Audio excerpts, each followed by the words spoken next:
Hello दोस्तों, एक बार फिर से मेरे यूट्यूब चैनल पर आप सबका स्वागत है। कैसे हैं आप सब? आई होप आप सब अच्छे होंगे। और एक बार फिर से बात करने जा रहे हैं अरमान मलिक और पायल मलिक के बारे में।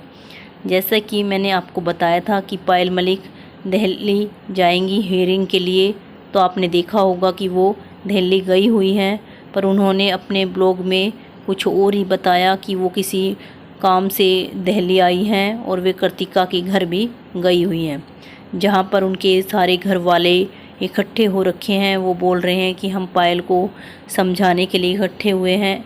और कृतिका की माँ यहाँ तक बोलती हुई नज़र आई कि अच्छा हुआ आप आ गए, नहीं तो मैं आपको आती समझाने के लिए, मुझे तो आना ही था।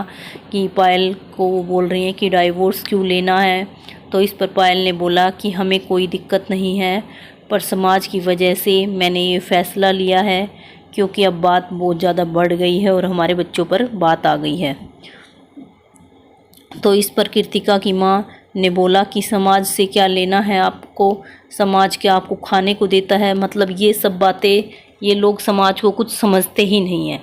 अगर इन्होंने पहले भी समाज को कुछ समझा होता तो इन्होंने 2 शादियाँ ही नहीं की होती और ना ही इन लोगों पर ये नौबत आई होती जो आज आई है। और बात कर ली जाए केस हियरिंग की, जिस मामले में पायल मलिक 30 हजारी कोर्ट गई है, तो जैसे कि मैंने आपको बताया था कि इनकी कोर्ट में हियरिंग है और इसीलिए पायल मलिक दिल्ली गई है, क्योंकि आजकल डिजिटल का ज़माना है और इसके माध्यम से सोशल मीडिया के थ्रू सारी बातें सर्कुलेट हो जाती हैं। और ये बातें पूरे इनके, चाहे ये बेशक अपने ब्लॉग में ना बताएं, पर सबको यूट्यूब पर हर किसी को पता है कि 20 तारीख की इनकी कोर्ट में हियरिंग थी। और जब भी इनकी हियरिंग होती है, ये ब्लॉग में कुछ ना कुछ बहाना बनाकर दिल्ली जाते हैं। तो और ये बिग बॉस में भी कंफर्म हो चुका है कि अरमान पर पोस्को एक्ट लगा है। पर बहुत सारे लोग अब भी ऐसे हैं कि जो बोल रहे हैं कि अभी सिर्फ केस चल रहा है, अभी वो गलत साबित नहीं हुए हैं। और मैं आपको बता दूं कि 20 जुलाई की कृतिका, अरमान और पायल की हियरिंग थी, पर उन तीनों में से सिर्फ पायल ही हियरिंग में पहुंची थी, क्योंकि आपको पता है कृतिका और अरमान मलिक बिग बॉस में हैं, तो इस वजह से वो हियरिंग में नहीं पहुंच पाए और इसलिए उनको नेक्स्ट हियरिंग डेट मिली है। और जो इनकी नेक्स्ट हियरिंग डेट है वो है 24/7/2024, क्योंकि वो तीनों लोग प्रेजेंट नहीं थे, सिर्फ पायल मलिक ही प्रेजेंट थी, इसलिए इनको इतनी जल्दी की डेट मिली।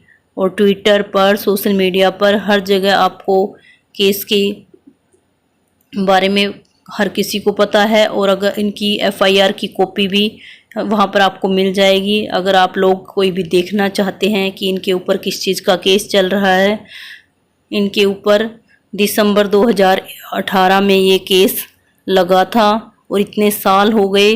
कुछ लोग ये भी बोल रहे हैं कि इतने साल से इनके ऊपर पोस्को एक्ट लगा हुआ है जो अभी तक सोल्व नहीं हुआ, जबकि पोस्को एक्ट में बहुत जल्दी केस सोल्व हो जाता है। तो कुछ चीज़ें ये सब देखकर ऐसा भी लग रहा है कि कुछ ना कुछ तो इस केस में झोल है, जो इतने दिनों से ये लोग हर बार हियरिंग पर जाते हैं और आगे की ऐसे इनको हियरिंग डेट मिल जाती है। तो जो भी है, अभी तक इनका केस सोल्व नहीं हुआ है, तो इसलिए अभी तक हम इनको कोई भी मतलब प्रूफ भी नहीं हुआ है कि इनके ऊपर जो ये गलत साबित नहीं हुए हैं, तो इसलिए इनको केस कोर्ट भी सिर्फ एक्यूज ही बोल रहा है। और आप लोगों का इस बारे में क्या कहना है और आप लोगों को ये इन्फॉर्मेशन कैसी लगी, कमेंट बॉक्स में कमेंट करके ज़रूर बताइएगा। फिर मिलते हैं नेक्स्ट वीडियो में, तब तक के लिए बाय बाय।